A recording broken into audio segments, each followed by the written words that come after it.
Welcome back to another technical deep dive here in the debug zone. Today we're tackling a big question and breaking it down with insights from other users.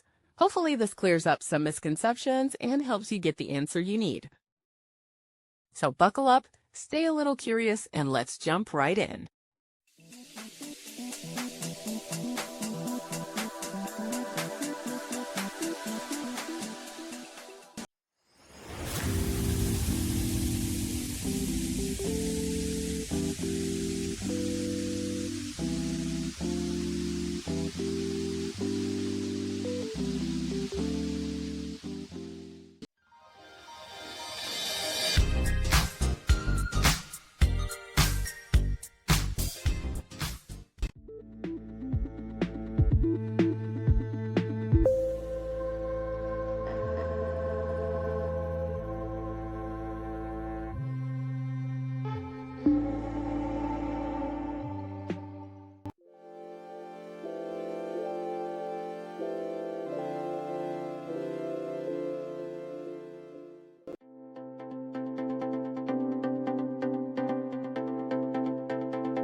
And that's a wrap.